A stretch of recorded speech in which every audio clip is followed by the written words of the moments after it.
You're listening to the Cyberwire Network, powered by N2K.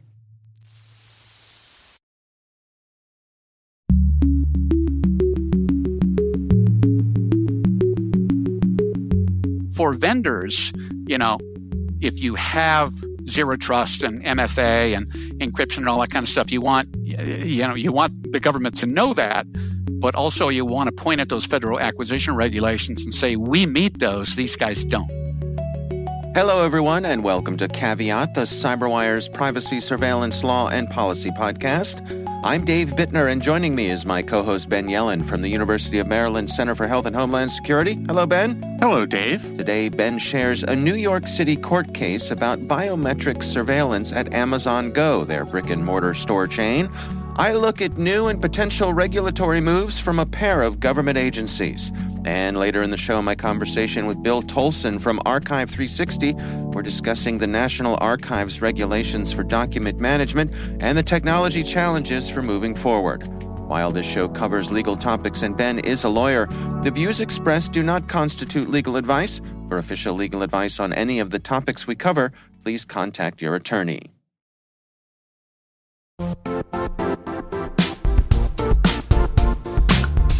Now, a word from our sponsor, the Johns Hopkins University Information Security Institute, currently seeking qualified applicants for its innovative Master of Science in Security Informatics degree program. Study alongside world-class interdisciplinary experts and gain unparalleled educational, research, and professional experience in information security and assurance. Interested U.S. citizens should consider the National Science Foundation's CyberCore Scholarship for Service program, which covers tuition and a $6,000 annual professional development allowance, as well as providing a $37,000 additional annual stipend. Apply for the scholarship and the fall semester by March 1st. Learn more at cs.jhu.edu/MSSI.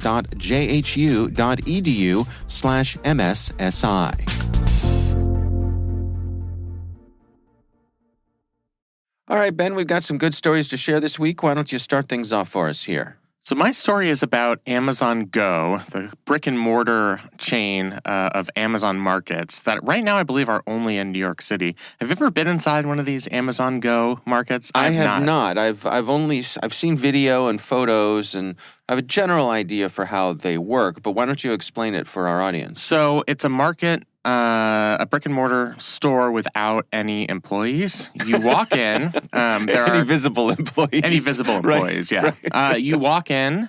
It's just like any other market in that respect. You take things off the shelves, and Amazon collects information about what you have purchased and will charge it to your account. And they do that through various mechanisms, including deep learning algorithms, measuring people's movements, observing empty space on store shelves, basically a bunch of magic elves in a computer figuring out what you've done when you've walked into one of these stores. I have to say, I have done this sort of thing at the Apple store where Apple has an app that you can use in their retail stores. And so let's say you want a cable or, a new set of iPods or not iPods, AirPods, headphones. And you can walk in, pull them off the shelf, scan them with the app, and leave. It feels so weird. Saturday Night Live did a skit on this. Yeah. Where like people are just shocked that they can just take something and leave, and people aren't going to be suspicious that you're stealing an item. Yeah. I highly recommend the SNL skit. It's quite funny. I keep waiting for the trap door to open up underneath of me or a cage to drop out of the ceiling. As I'm on my way out of the store. It feels like a setup. It feels like a sting operation. Right. But it's not. However, that doesn't absolve Amazon of legal problems related to its Amazon Go stores. So in 2021, New York passed a city ordinance that required businesses to post signs if they are tracking customers' biometric information, such as facial scans or fingerprints. Okay. Now, Amazon Go stores do not use facial recognition software, so you can throw that out as a cause of action. But they do use various other kinds of biometric data collection. One of the ways you can enter the store is by having a machine read your palm print. So that's obviously biometric data. It's collected securely.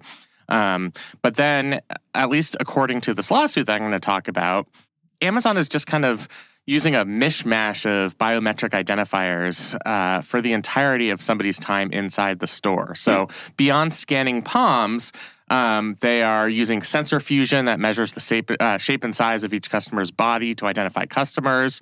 They're tracking where customers are moving within the stores and determining what they've purchased. So, like I said, it's a good amount of biometric data. Yeah. So this individual by the name of Alfredo Perez is suing Amazon Go, saying that they didn't post adequate notice about this biometric data collection pursuant to that New York City law. And it is a class action lawsuit. So Mr. Perez is joined by a bunch of other Amazon Go customers who say that they weren't properly warned about this biometric data collection. At least according to the complaint, Amazon, until very recently, did not put up any signs whatsoever within the stores saying that biometric information was being collected. They finally did about 2 months ago, and at least according to the complaint, they were not very well placed. It was in small type. It wasn't easy to read. So they didn't give proper warning that biometric data was being collected, and therefore there wasn't proper notice given to customers so that they could make an informed decision about whether to enter the store. So Mr. Perez is represented by the Surveillance Technology Oversight Project, which is a legal advocacy group devoted to this new privacy law. And I think they're using this as a test case to see whether a state court system can hold a giant tech company accountable for violating local privacy laws. Interesting. So I just think this is a really interesting, novel case, and I'm curious to see where it goes. I'm curious, Amazon being Amazon, and I suppose you need some kind of an app to make this work. Again, in my experience with this sort of thing coming from the Apple Store, where you do need an app to do this, this seems like the kind of thing that Amazon would have buried in the EULA. Right? That for the app to say, and if you use this app in one of our stores, you agree that we'll be using biometric information to track you around the store. So they definitely do that. Yeah. And you have to opt in to use your palm as a biometric indicator. So they've covered their bases on that. But whatever you put in the EULA, I think the 2021 law is quite clear. You're required to post signs if you are tracking customers' biometric information, such as facial scans or fingerprints. Now, I don't know how far that statute extends in terms of what counts as biometric data. I suspect it would certainly include palm prints, but then everything else that they're measuring, people's movements, body shapes, that seems very biometric to me and is probably covered under the law. So whether it's contracted away in the EULA or not, according to this law, it's still Amazon's responsibility to put up this clear signage. And at least for a period of a couple of years after the law was enacted and went into effect, they weren't doing that, meaning that people who were entering these stores didn't have proper notice of everything that was being collected. There's also kind of an interesting procedural history here where a couple of the plaintiffs that are involved in this lawsuit notified Amazon in writing that they had visited a store, that the store was collecting biometric information, and that Amazon had not posted this sign. And Amazon, at least allegedly, ignored these requests. They didn't send this person any sort of written statement, and seemingly just did not comply with the provisions of the biometric identifier information law. So according to the complaint here, Amazon, not until very recently, posted its first sign outside Amazon Go stores. And that just simply wasn't adequate in terms of providing the proper notice required under the statute. That's interesting. I mean, the palm scanning is kind of self-evident, right? If you walk in and we ask you to scan your palm for entry, that's, I guess what they're saying is that's not notice enough. The fact that you do have to do that isn't notice enough. Not letter of the law. Yeah, I mean, it's also the palm print is optional. I don't know what the other ways to gain entry is. Maybe it's like a passcode or something. Yeah. I'm sure people are listening to this, banging their heads on the wall, being like, "Why didn't you guys visit an Amazon Go store?" Right. We'll do a field trip to New York. Do a little research, yeah. So if anybody wants to support a fact-finding mission to these stores, I would love to see all of the possible avenues to gain entry.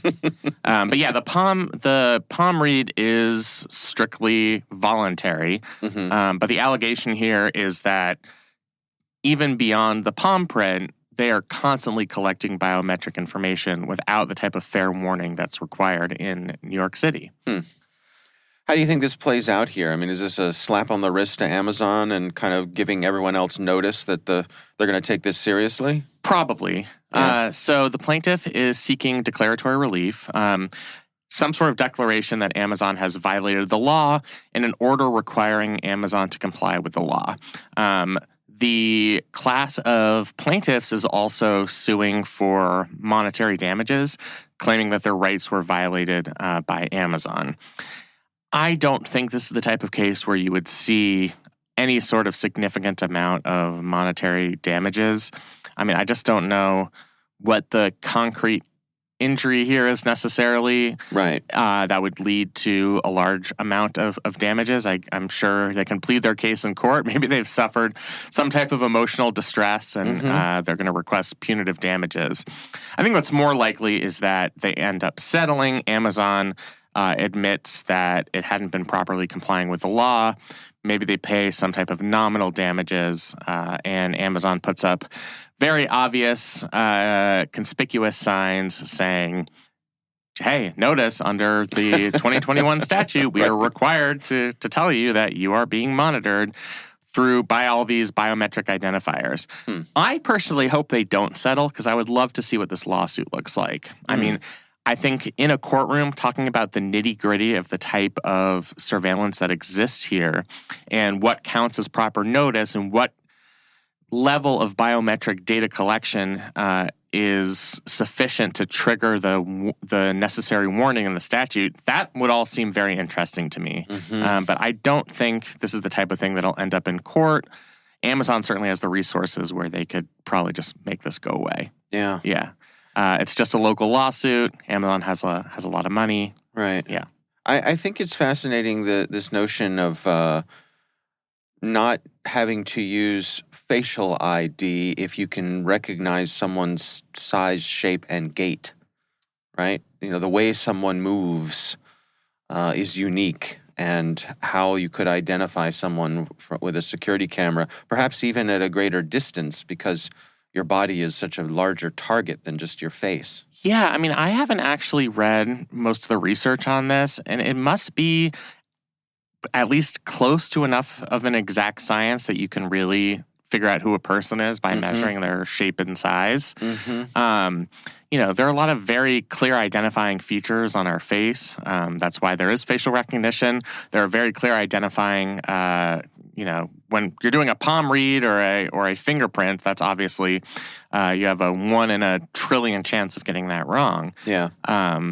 I don't know how that works with bodies. I mean, what about, my wife is an identical twin. What would happen if her twin was in one of these Amazon Go stores and had the exact same body type? And identical twins are always the pesky little edge case, right? For so many things, right? when you shared your DNA with someone, I mean, try going to law school because every hypothetical is, well, what if it was their identical twin? Right, and exactly. They were arrested. Yeah. So yes, that is an edge case, but I do think like.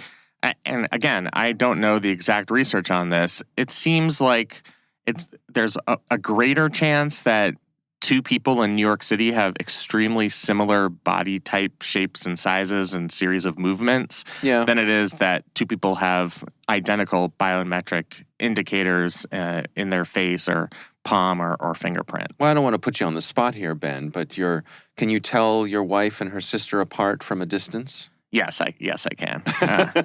But that's mostly, although I did meet them around the same time because we were in college. But, you know, and when you're with one of them every single day for a great number of years now, eventually you learn. Yeah, I just remember a time when, this was a couple years ago, I was seeing an old friend, a childhood friend who I'd not seen in several years, and we were meeting up down in Washington, D.C. to get together and just, have a meal together and just kind of see each other after not having seen each other for years.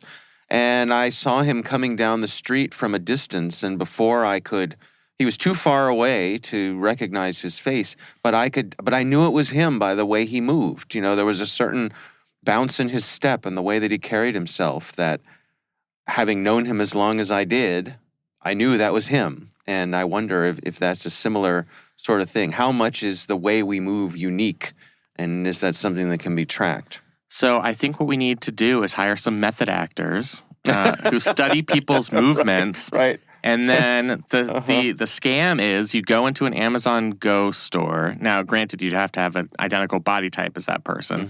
Mm-hmm. But try and move exactly like an Amazon Go customer and see if their account gets charged. Right. See if we can fool the system. Yeah, I like it. I think we got a good idea for a Netflix series. There we go. Yeah. Sure. All right. Well, it's an interesting story. We'll have a link to that in the show notes. I actually have two stories this week because they're both kind of short, but they're not completely unrelated from each other. So I thought I'd connect them together, see if we can connect some dots here. The first one here comes from Reuters, and it's titled, Wall Street Regulator Proposes New Hacking, Data, and Market Resiliency Rules.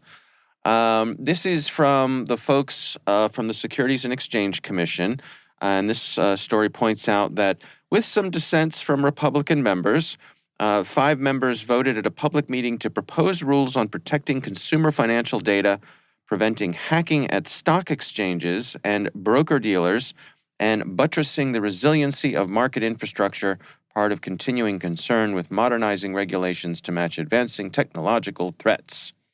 So the proposed regulations here would affect notification. They would require that if there's an unauthorized data access, that they notify customers within 30 days.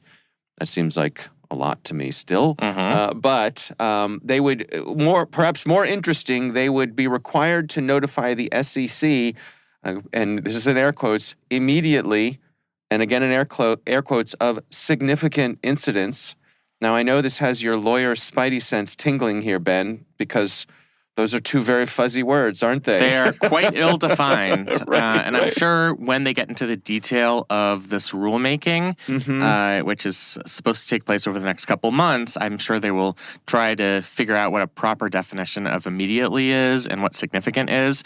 If they take the very lawyerly route, what they'll do is say immediately means what's customary in the industry or what a reasonable company similarly situated would have done.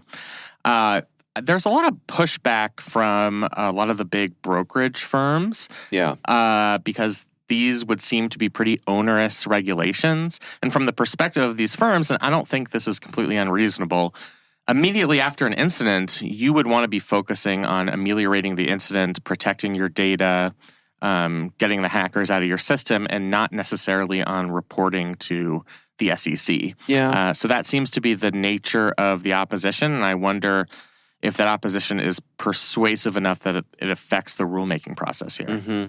My take on this is that as long as the SEC is open to having the reporting be something along the lines of, hey, something happened, we're not 100% sure what's going on, but we know something happened and we're just putting you on notice that something happened and we're looking into it.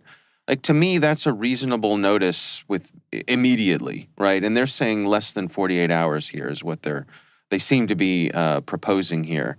To me, that seems like a good compromise between the need to notify them that you're aware that something has happened to your systems, and then you'll be able to flesh it out later. But you're marking that time and saying, okay, it's been this amount of time since we discovered something. And then maybe later, if it turns out to not be such a big deal or whatever, you can follow up with the SEC. But I think my take on this is that the spirit of this is that they don't want organizations to be able to sweep things under the rug, right, and say, oh, this wasn't such a big deal, or we were able to mitigate this, so So you don't need to know about it. Why tell the SEC if this turned out to not be a big deal? And I get why the companies might want it to play out that way. But what do you think of my my attempt to suss this out? I think it's a good hypothesis. I mean, you're right that the companies feel like they would both be overburdened by these regulations, and they'd be worried about taking a reputational hit. I mean, ultimately, they want the confidence of their customers. So there might be kind of a disincentive if something's a borderline hack or you're not exactly sure if your system has been compromised. The company might just want to sweep that under the rug, and maybe this is a way to prevent that from happening so that as the public, we have a broader understanding of the threat landscape in the financial sector. Yeah. So, I mean, I think that sounds like a reasonable perspective. I'm not sure if there's that much value added. I mean, I get it, but is there that much value added if the requirement is just, hey, we think something happened, we're not sure exactly what it is, we're not sure the extent of the intrusion onto our device or our networks, stand by. I mean, is that valuable in terms of a piece of information? I think it's valuable because if a bunch of companies do that at the same time, maybe there's, some type of malign actor out there. Yeah. I think it's useful for documenting the timeline. Right. So I think it has value there. All right, so we will have a link to that story in the show notes. My second story here is from the CFPB, the Consumer Financial Protection Bureau. They have put out notice that they're looking for public input to help them with some planned rulemaking under the Fair Credit Reporting Act. Now, the Fair Credit Reporting Act, my understanding is that was put in place to help with the credit reporting agencies, right? Which we all... The big three that we unfortunately have to deal with anytime we purchase anything of great significance. Right. And the notion being that most people don't have a choice as to whether or not they interact with these three organizations. They collect information whether you like it or not, and they share it whether you like it or not.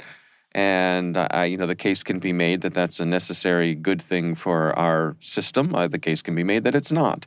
But in this case, what the Consumer Financial Protection Bureau is doing is they're using that act, they're using their authority under that act to try to go after data brokers, which I think is very interesting. What do you make of this, Ben? Is this a warning to data brokers out there that they have a new spotlight on them? It is. I mean, this is a very preliminary step. So this inquiry is only seeking information about business practices employed in the market so that the Consumer Financial Protection Bureau's efforts to administer the law conform to what's actually happening in the real world. So the CFPB wants to hear about business models and practices of the data broker market, including details about the types of data that brokers collect and sell and the sources they rely upon. So with this preliminary fact-finding, they'll be able to have a better understanding of what actual business practices are and where they need to specifically where they need to tailor their regulations. So this is, I think, the beginning of a longer process of introducing some regulation into the wild west of data broker collection. And I think they are leveraging the authority that they have under the Fair Credit Reporting Act to take this initial action. So they are requesting comment, meaning interested businesses or individuals can publish or go onto the Federal Register and read the notice of public rulemaking and issue their comments to have input on this process.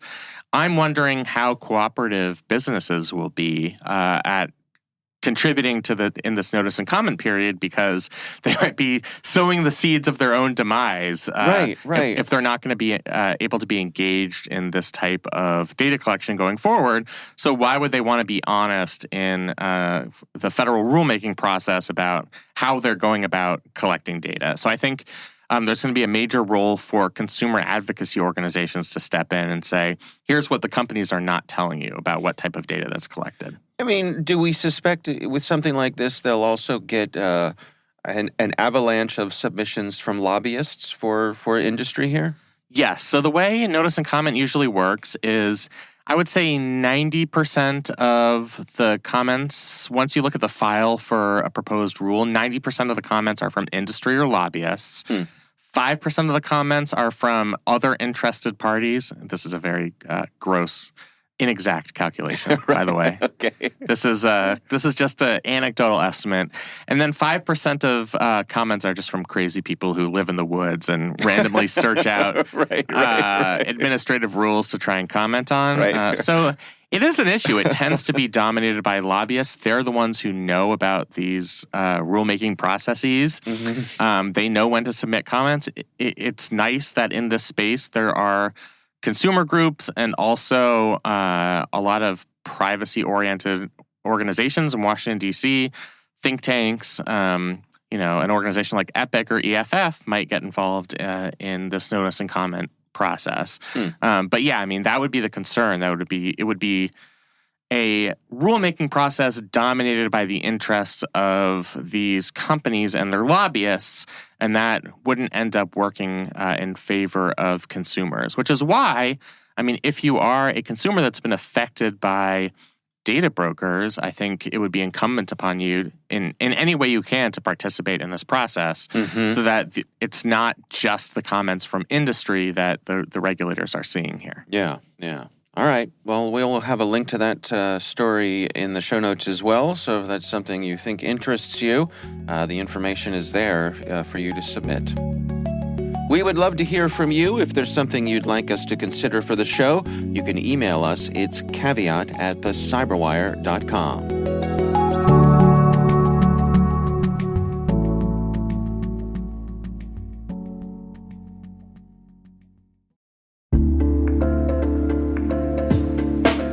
And now, a word from our sponsor, SpyCloud, the cybercrime analytics leader. SpyCloud disrupts cybercrime by telling you what criminals know about your business and your customers, so you can take action to prevent ransomware, session hijacking, account takeover, and online fraud. SpyCloud constantly recaptures and analyzes new data from the criminal underground, including credentials, session cookies, and PII siphoned from malware-infected devices. With knowledge of the specific exposed data criminals have in hand from InfoStealer malware on managed and unmanaged devices, security teams can respond with a more efficient and effective process called post-infection remediation that fits seamlessly into existing incident response frameworks. Get SpyCloud's post-infection remediation guide outlining the 7 steps for preventing a malware infection from becoming a full-blown ransomware incident. Visit spycloud.com/cyberwire. That's spycloud.com/cyberwire. And we thank SpyCloud for sponsoring our show.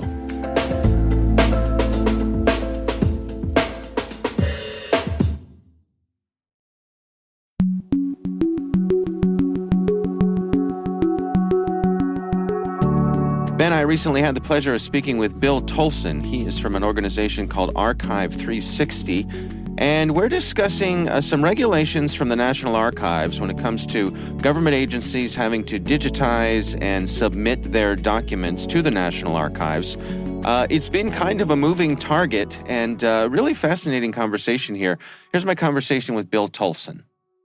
Basically, the M1921 is a directive to all U.S. federal agencies that directed them to basically digitize all of their hard copy records that they're storing all over the place. That's it's going to be paper and stuff like that, but also, microfiche. I mean, some of these agency records go back, decades and decades. And basically what the federal government is trying to do is, number one, save costs by digitizing all the records and closing all of each agency's physical hard copy repositories. So many of the agencies have their own basically warehouse records storage places, and then other ones utilize third parties like Iron Mountain and so forth. But as you can imagine, it adds up to a great deal of money because we are talking about a lot of records. I've had a couple people within various agencies, as well as some other consultants, tell me that the estimation for all agencies across the federal government is they're looking at anywhere from 50 to 60 billion records, hard copy records, that needs to be digitized and have something done with. And part of this whole process is when you get into the National Archive requirements for records, they talk about temporary records and permanent records. Permanent records are those records that, based on various policies within the government, eventually get shipped off to the NARA warehouses or servers for safekeeping for decades or even centuries. The temporary ones, which is most of the day-to-day work that the agencies do, don't necessarily get shipped off to NARA, but they got to be kept for certain periods of time for FOIA response and things like that. So basically, the M1921 is an overall direct order that tells agencies, get rid of your hard copy documents, get rid of the storage locations, and convert everything to digital. I can't help but picturing in my mind the closing scene from Raiders of the Lost Ark. Right? In one of my blogs, I use that graphic. Is this generally being accepted as a good idea, the getting rid of paper copies of things and trusting in digits? Well, yes. I mean, you could find arguments on both sides. Like I said, it's a cost-cutting process mostly because all of these different hard copy storage repositories do cost money, but it also adds to the complexity, the time frame, everything else to respond to Freedom of Information Act requests by citizens like us. And you can imagine if an agency has 1 billion documents, sitting in a warehouse somewhere, and a FOIA request comes through and says, I want you to give me all the information on this subject. Rounding that up, number one, takes a lot of time, but also it takes a lot of manpower to respond. And as you may or may not know, federal agencies are just being absolutely deluged with FOIA requests since the pandemic started. By the way, I think it might be just because the requesting citizens don't have anything else to do. I think that's fair enough.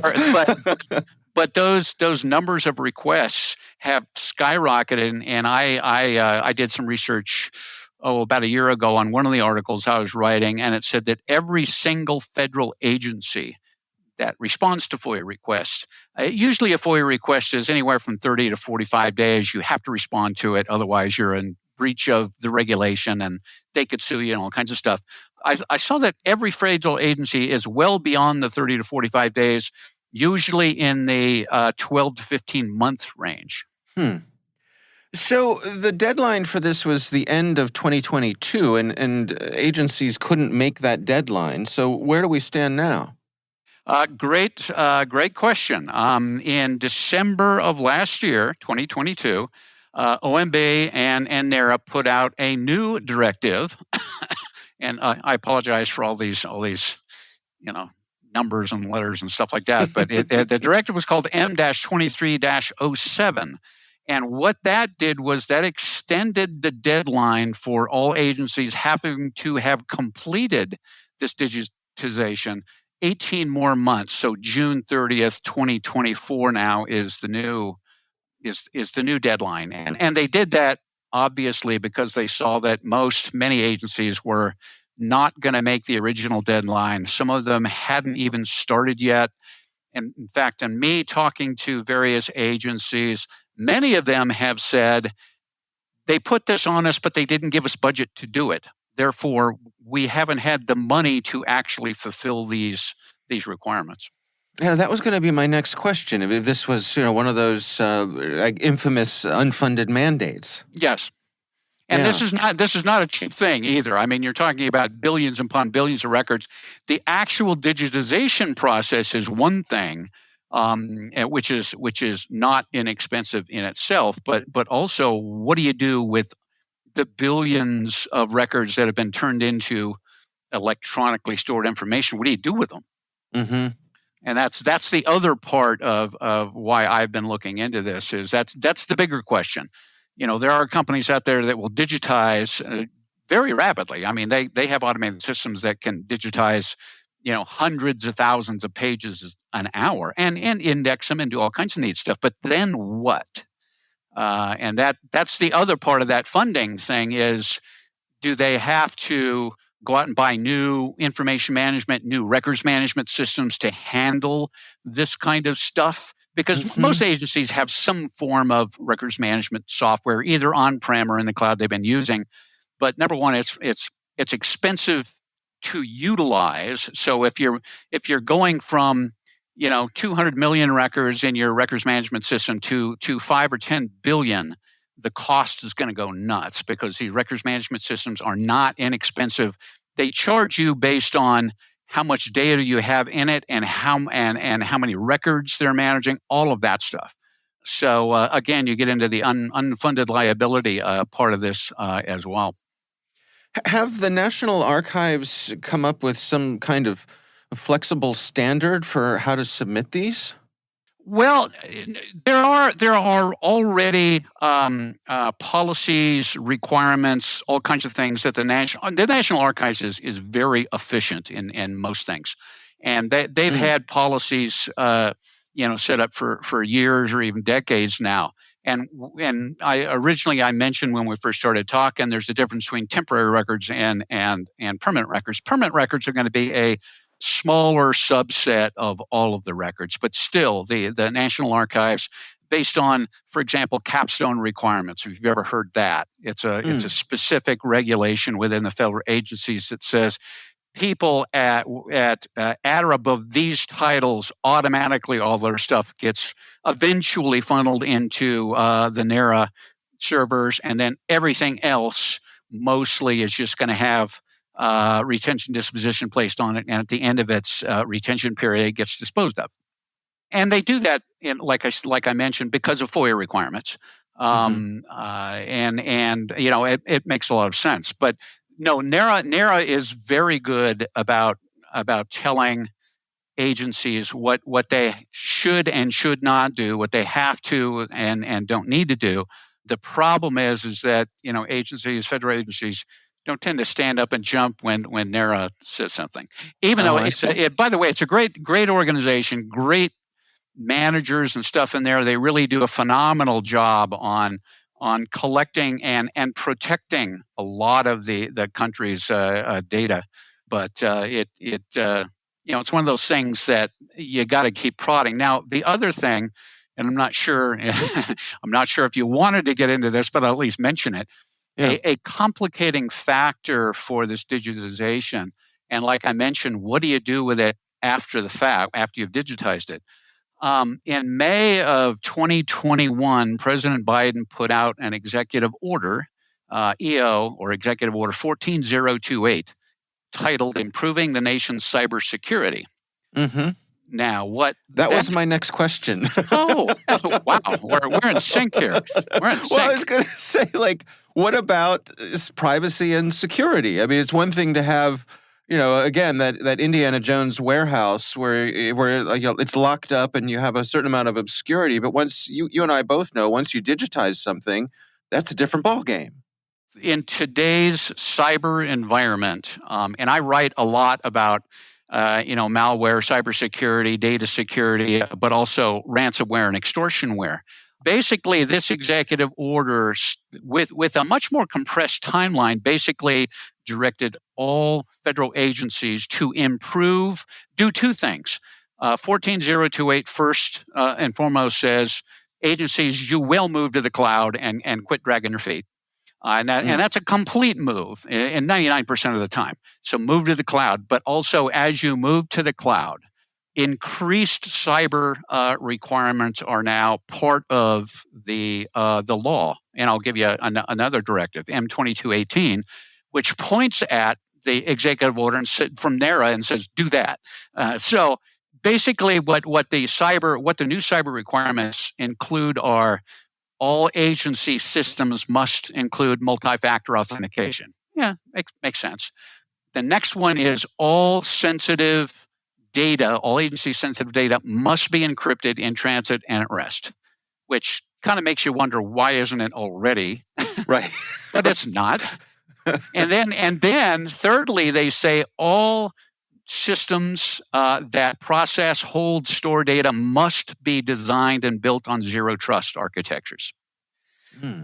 Now, that's a relatively new thing for a lot of people, especially for the federal government, maybe outside of the intelligence agencies. But it basically said the problem with this is that all of their, I shouldn't say all, much of their legacy data applications that they have either on-prem or in the cloud are not built on zero trust. Zero trust has only been around for a couple of years. Many of these records management, information management systems are 15, 20 years old.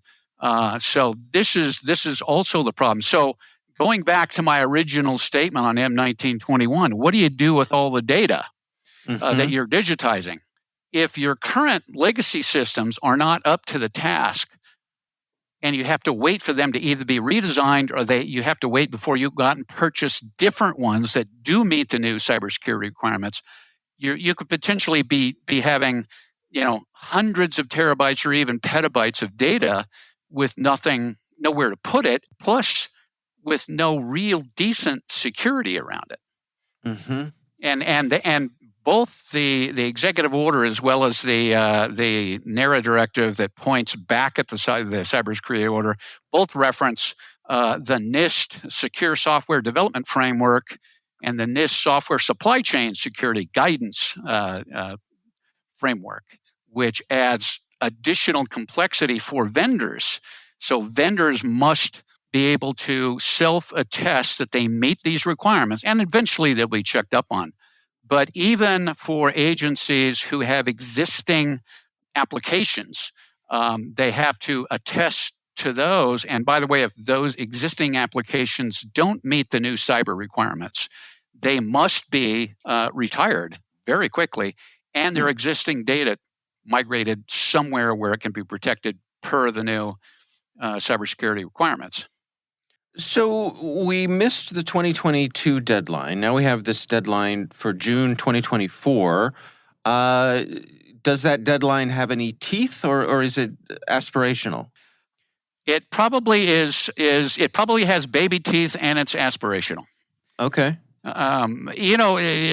Federal government requirements, for you and I are set in stone. For agencies, try not paying your taxes. Yeah. Yes. For agencies, it's like, well, we don't have the budget, or we need an extension. How many times they'll give an extension? Which you just mentioned the one extension. And by the way, the executive order on cybersecurity has not had an extension. And that was supposed to be accomplished by May 2022. And here we are, approaching a full year beyond that. And in the background, we hear agencies and consultants say, well, they're getting an application by application or an agency by agency extension, those kinds of things, and it's not being publicized. But I think these combined are probably going to, number one, force the final move to the cloud, but also the digitization as well as the cyber requirements. Whether it's complete in June 30th, 2024, or whether it goes into another extension, I don't think it'll go far beyond that, because this is because of the cyber environment we're in now. That executive order must be followed eventually. Otherwise, all of our data is at stake. So I think that, combined with pointing back toward the digitization requirement, is probably going to end up pulling the agencies, kicking and screaming into being compliant. I think about situations that I've heard of where, folks are trying to research their family history or something like that, and they'll come against a warehouse burned down or City Hall burned down, and all the census records. I think there's 1 year of census records that many of them were lost because of a fire.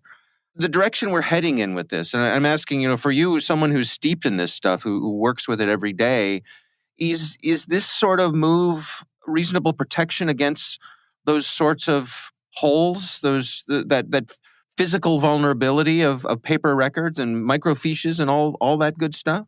I believe so. If the basic standards are followed and they make sense, if you're eventually digitizing all the records and moving it into a cloud repository of some sort and having it be managed with very good security.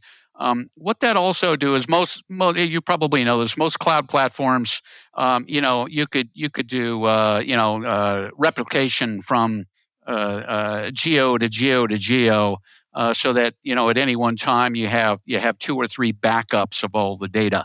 Not backups, right, but failover sites, so that if the one in Salt Lake City gets destroyed in a fire, then the one in Alabama can take over, and then the one in New York can take over that. So I think intrinsically clouds offer better failover protection of the data, because if a paper warehouse gets burned down, it's gone. But if a cloud data center goes away for some whatever reason, there are usually going to be 2 or 3 full kind of failover sites of all the data that can be drawn on very, very quickly. Also, and I do a lot with data security and stuff. Usually, the more well-known cloud platforms like Azure, like AWS, like Google, they have they have great security, much better than on-prem systems. Because on-prem systems, you got to wait a period of time, and you got to do patches, all kinds of stuff. On Azure and AWS, I mean, they got thousands of people just working on data security. So, not that this is a commercial for them, but generally speaking, cloud systems tend to be safer for data loss, but also safer for data security as well. And then, like we kind of alluded to, if you're indexing all of these paper documents into electronically stored information, then you can search them. You're building an index as you add new stuff into it. You could search them for FOIA, for e-discovery, for all of those things, instead of sending a team of people over into a dusty warehouse for a year looking for something. Right. And one other real quick point. These executive orders, as well as these NARA and OMB directives, all reference that federal agencies now, I think at the end of last year, but they might have given it a slight extension. Basically, the Office of Management Budget, OMB, has rewritten the Federal Acquisition Regulations, FAR. And what they've done is they basically codified into the regulations, into the Federal Acquisition Regulations, that an agency cannot buy software, application, storage, whatever, that does not meet the new guidelines. So once that's written into the Federal Acquisition Regulations, I mean, that is the law, and a federal agency will not get an extension to go around it. So for vendors, if you have zero trust and MFA and encryption and all that kind of stuff, you want the government to know that, but also you want to point at those Federal Acquisition Regulations and say, we meet those, these guys don't. Yeah, I see all of the utility of it, and certainly for both citizens and the government agencies themselves, there's so many advantages to this. I just can't, I guess, help having a little bit of nostalgia for the, sending the librarian or the archivist or whoever it may be back into the stacks to find that little nugget of information you're hoping to find. Oh, yeah. I mean, I've been around a long time. Back in the decades ago, I worked for the defense industry. We were building satellites and missile systems and all kinds of neat stuff. With that kind of work, where you're doing defense work, everything is a record. Everything gets stored forever. I remember we'd have Air Force, they called them Tiger teams, come in every once in a while unannounced and say, we want to see all the records on this project. And it was all paper. So you'd have to contact your outside repository and say, bring me over the records on this. And it could be, 1,500 bankers boxes.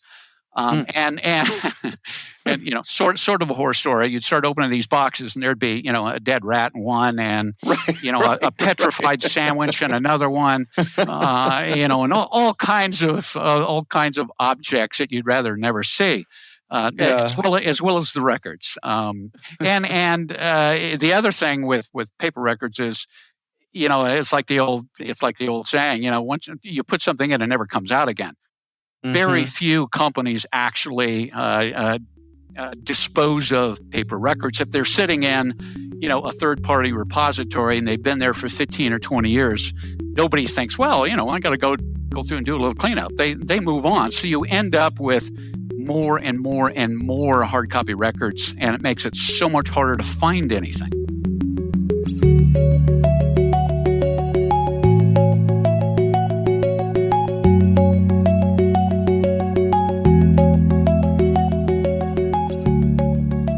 Ben, what do you think? It is a really interesting conversation. I have to admit I was not familiar with the world of digitizing documents in federal agencies and how cumbersome it is and how costly it is for these agencies. Usually when we hear about the National Archives, it's about former presidents, current presidents, former vice presidents. Yeah, lately anyway. who have improperly retained documents. So it's just a really interesting view into this world. Yeah. And something that I just didn't know very much about. No, it's fascinating to talk with someone as knowledgeable as Bill, who's, been in this space for as long as he has. You can clearly hear that, he's been around the block, he knows what's going on, and so he can kind of, cut through the the gobbledygook and let you know what you really need to know. So we appreciate Bill joining us. Again, he's from an organization called Archive 360, and our thanks to him for spending the time with us.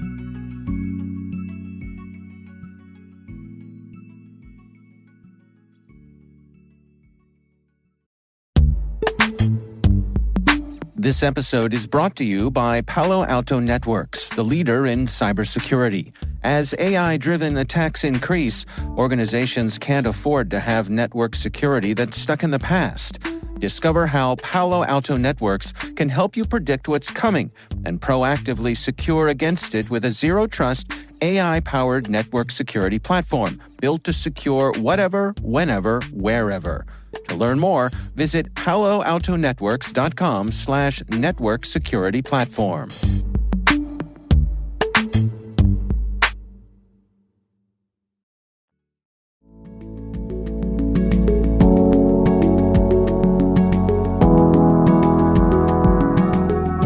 That is our show. We want to thank all of you for listening. The Caveat podcast is proudly produced in Maryland at the startup studios of Data Tribe, where they're co-building the next generation of cybersecurity teams and technologies. Our senior producer is Jennifer Eiben. Our executive editor is Peter Kilpie. I'm Dave Bittner. And I'm Ben Yellen. Thanks for listening.